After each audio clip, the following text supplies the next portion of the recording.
So welcome to our video. We are going to show you how to spray paint an interior of a house today. I know that we're all about saving money, and I think this is a really good trick to save money. It's faster, costs less, you're in and out in so much less time. So I'm going to show you, along with a few other people here today, how to. I'm going to actually give it a go myself so you can actually see how simple, hopefully it is, or have a good laugh. Anyway, we'll be showing you from the top to the bottom everything about spray painting home, so you'll be able to do it yourself. Right. G'day everyone, my name is Mark from Meticulous Finishes. We are a painting company based in Brisbane, and today we are going to be working with Vivian and Renosave to show you guys how you can save a bit more money, paint your room or your house a little bit quicker by spray painting as well. And we'll add a lot more value with a few more hacks that us professionals do, and we'll pass them on to you as well. So looking forward to a great day. Hi, so this is the room we're going to paint today.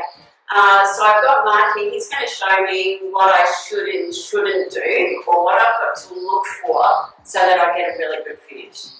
So ceiling wise, Mark, you know, we've got a few sort of spots and things. What do we have to do? Are we looking, you know, like just for cleanliness? Do we have to wash it all down? Is that what we're looking for, or is there other stuff we should be doing? Yeah, so okay, the first step that we professionals take, Vivian, is we always have a look, and sometimes we might do a field test, and if it feels a bit greasy, then we know we've got cleaning to do. But just looking at this ceiling here, I don't feel that there's any cleaning necessary. Other than a bit of dusting here and there, and the light sands are the only thing that sticks to the surface. Oh, cool. So that saves us some time. Lots of time. Yeah. Yeah. And I know that before I've tried to use that sugar soap, and it's left a really yucky residue. Residue, yeah. So that's probably not a good thing. Not at all. No, we don't recommend using sugar soap for that reason. On the exterior of your house, you can, because you can actually close it off. With interiors, always use a rag and some water, maybe just a little bit of soap. Dishwashing liquid's fine as well, but not too much. Cool. So you're better off to just sand it unless it's greasy. Yeah, always have a look and have a feel. If there's mold present, then you definitely have to use some sort of mold killer, which is like bleach, for example.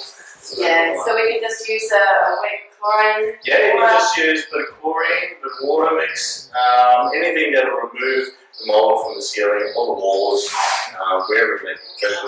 And so just dents and things, you know, like, I don't know whether you can see it from here, but like nail holes and things that dent in, do we just use a bit of splat filler? Yep, so we use two different types of filler. We use our base coat and then we use the top coat, which I recommend for everyone, and everyone will see why. Something like that. So we start from the ceiling and we work our way down. Yes, yep. So this is actually not in bad shape, really, is it? No, these walls are in pretty good shape. They're nice and clean too, or reasonably clean, which is another reason why we don't have to spend time cleaning everything down. The only thing I would recommend, as you can see, is a bit of a sheen. Yeah. So it does need a good sand. So the next coat of paint sticks to it. Okay, we'll show them how to do that. Yep. What if either the walls or the ceiling are peeling? What do we do then? That's when it gets tricky. So when you have a surface that's crazy, like cracking, or if it looks like it's peeling and wants to come off, the first thing we need to do is to remove all the paint until it stops. And the best way you can do that is getting a small filling blade and just running it along and just keep chipping it away until it stops. Then once it stops, we use a product called a sealer binder, and the idea of that product is to bind the paint back to the surface. Oh wow, that's pretty cool. Yeah, and then from there we can just plaster around the edges, make it look a bit more uniform and nice. Okay, so what else is there? Anything else we need to look for? Other than a bit of dirt, grease, mold, water stains as well. Whenever you see water stains, you need to seal them up.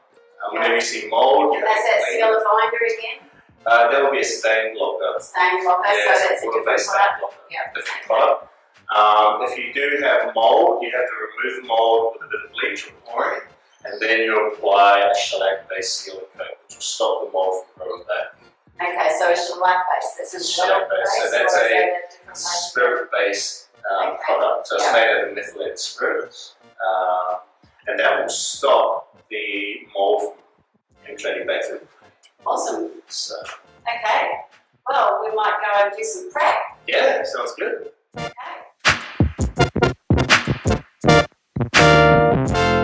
Hi guys, well, we're going to do a little bit of prep. We're going to give it a bit of sand. Yeah. Okay. So what we have here is called a pole sander. What we use this for is to prepare big surface areas like ceiling or walls. And the idea to sand the painting surface is to give the next coat of paint something to bind to. So whenever you're using a fresh bit of sandpaper like this is 180 grit. What you want to do is just rub it over some concrete first, otherwise it can actually leave lines on what you're sanding. So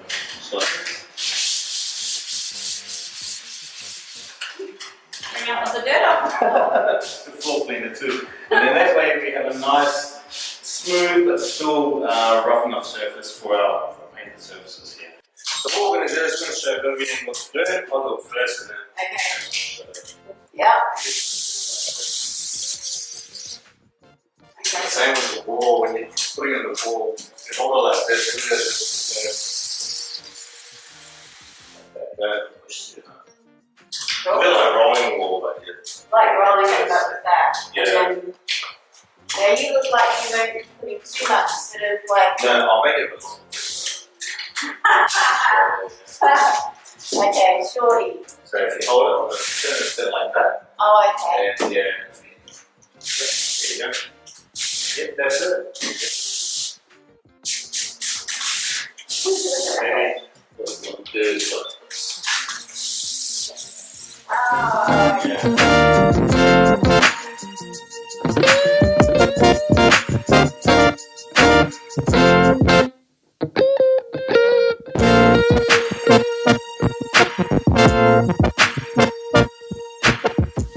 What we do is we have these little sanding sponges here, nice and soft, nice and rough. And the idea is you just push as hard as you can. You need to stay up and down, like that. So here we have some base coat, so you can get some powder form or pre-mixed form. This is pre-mixed base plaster. The idea of this is to put a nice solid foundation for your top coat. So it will stop any shrinkage as well. So that's why this stuff's always good to use first. And you don't have to put too much of it on like mud or making a cake. It's very, very fine, very thin coat. So all we do is whack it on like that and then whack it off. And that's good enough. You want to still be able to see the hole so that you've got something to put the top coat onto. okay. There you go. So we've got this. Yeah. Obviously, it's very similar. Yep, and that's it.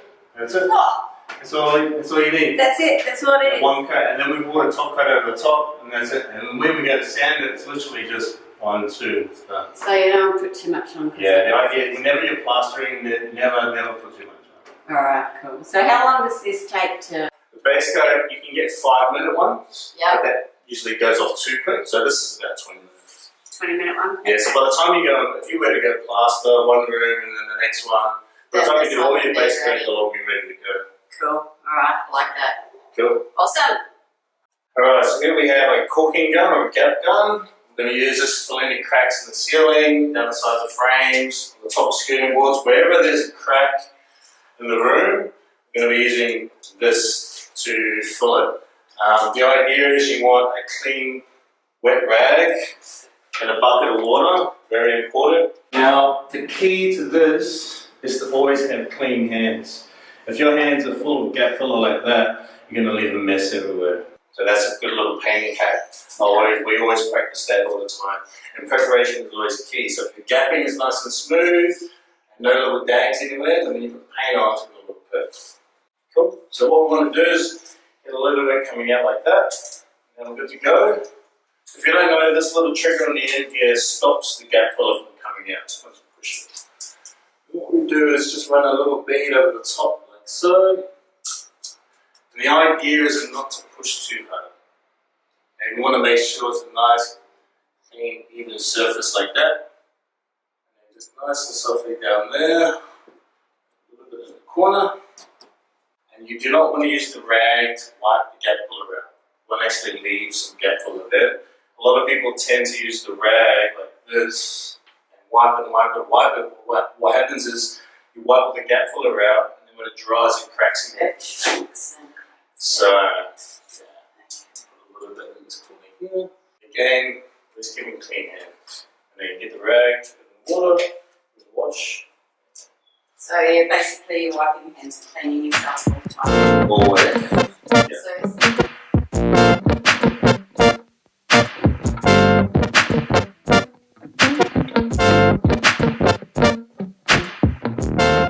Okay, so we just did the filling in this corner to show you what the difference it makes. But while we were there, we noticed some holes, some nail holes over this side. Now, you might be tempted to use the same stuff, but why don't you use that in there? So the reason why we don't use gap filler inside nail holes, one, it shrinks back too far and it looks like you haven't quite filled it properly. The second one is if you overfill it, it's very hard to remove or very hard to sand. You actually have to scrape it off to get a nice flush finish, especially on your window frame because they are very flat and smooth. So if you have something like gap filler smeared over holes, as soon as you put paint over the top, you're just going to see where you smeared gap filler everywhere. So the best thing we can recommend is just a bit of putty, linseed oil putty. You can grab it from any Bunnings and paint stores, and you just grab it like this, use your thumb, push it into the hole, get a nice flat blade, and just give it a nice flush finish.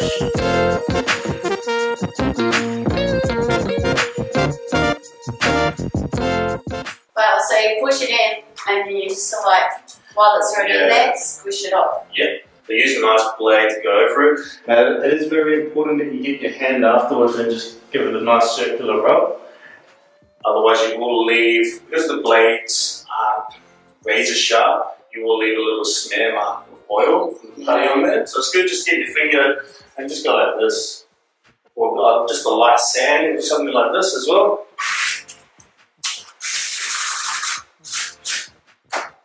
Okay, so now that we've done the base coat, it's ready for us to apply the top coat. Now what we want to do is the same thing, get the top coat, put on your blade, put it on, and tear it off. Well, what you want to try and do with small patches like this is get the top coat right over where you put the base coat. And what that does is it acts like a piece of plastic or a film and just completely smooths it right out. So what's the difference between the base coat and the top coat? Top coat's a lot easier to sand. Base coat's very hard filling. Some base coats you can drill into as well, like drill screws into. So perfect for filling it's a lot harder. Yeah. And this is like a nice sort of it's nice a light finish, smooth, a lot of air in it, so it's easier to sand. Whereas the base coat can be very hard to sand.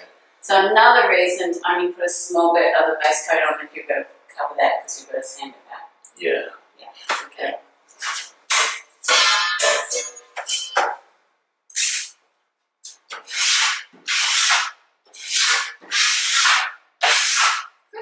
Okay, so we're going to be spraying in here, right? So we don't want paint on all the windows. So what are we doing? So what we have here is a little plastic roll dispenser. This one's around about 1.8 meters long, which is perfect for this size window. And then what I'll do is I'll just show you how we use this. At the top we have a bit of tape there that'll stick to the top of the window. And then we have a bit of plastic underneath it that will pull down. So what we do, pull out the tape like so, and just line it up to the window architrave as best as you can. If anything, what you want to do is come down, leave a little gap. You do not want to go up into the gap, so to speak, with the tape, because once you get the tape up into that gap, more than likely it'll touch the window frame, so that when you're painting, you're going to pull the tape off and you pull the paint off as well. So it's always best if you can just drop down just that little bit, maybe half a mil, if that, just to make sure that when you pull the tape off, it doesn't pull the paint off your beautiful window frame. So that's why paint always falls off. Yeah. There we go. Now the trick to this is all in the wrist. So when you come towards the end and you think, okay, this is about it, you want to hold it as tight as you can and just just like that. Oh, You got some instead sharp of, because edges. I try to pull that way. Yeah. So You just want to go, you just want to hold a bit of tension and just go like this, like a knife. And those sharp edges will actually cut through the plastic for you. Ah, another good hack. Now, we have a little bit excess on the edge here, which is fine. It's better to have too much than not enough. Then all we do is bring it down just like that. Perfect. Rub your fingers over the top just to make sure she's good to go. Awesome. Now, time to put the tape on. Well, let's just pull it down, maybe not too far down. You don't want to unroll the plastic all the way. Give you more problems. Leave it to about there. Now, you always want to use a square edge when we're going to the corners. And the best way to get a square edge on your tape without having to cut it with scissors is to simply grab yourself one of these, or a blade of some sort, and you just sit it on top like that, and just pull it off. That'll give you a nice square edge to use in those corners.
Just taped all that up. Now I've noticed that when you go to buy a masking tape, there's different types. So there's obviously yellow, green, there's blue, there's the old beige colour. Yeah. What's the difference?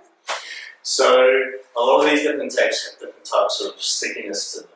So something like this green one is commonly known as the low tacky tape. So you can use this to paint feature wall colour lines. Yeah. You won't pull the paint off underneath. Whereas something like this yellow stuff, it's just a little bit stronger, but as you can see, it's a bit more transparent, so it's easier to manoeuvre around places. So not as thick. Not as thick, it'll bend a bit more. A lot more thicker than the yellow one. Yeah. And then you have the blue tape. Okay, so this tape we use a lot of, it lasts up to 14 days. Whereas your conventional tape like this stuff here, we don't use a lot of, that stuff, the glue behind the tape will actually stick a lot quicker and not come off. So if we were to use this on the windows and leave it up there for say 2 days, the tape will actually be stuck to the window. Yeah, especially with the heat. Yeah. So this stuff's probably good if you're going to pull it off straight away. Otherwise? Otherwise I would use the blue tape. It's a lot more sturdier than the yellow tape that we had. So here. Yellow. It's a bit thicker. So this stuff's easier to manoeuvre around. This stuff is good for straight lines and general taping, really good, the blue stuff. And then this is just the 2-inch tape I was talking about, the white one. Yeah. It's a lot harder to use. If you're going to use it around windows and stuff. Yeah, so this is probably good for floors. Yeah. And then you have tape like this, or the green one. You can use that for feature walls or for drawing lines. So when you've got a reasonably fresh paint that you don't want to disturb. Yeah, so very low nice, tap. Gentle, yeah. And that's the same? This is the same stuff here. Yeah. So. Awesome. Yeah. There you go. Thank you. Cool. Okay, most of the stuff we've masked up on here, including that one. But a lot of the times it's easier just to pull things off. So the railings in the wardrobe here was easier, just a couple of screws we've pulled it off. A good tip, and I'm sure you'll say the same, is make sure you put all the fittings in one spot so that you can easily put them back up.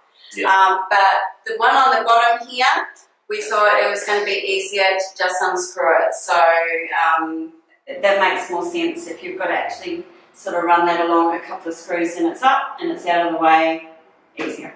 That's it.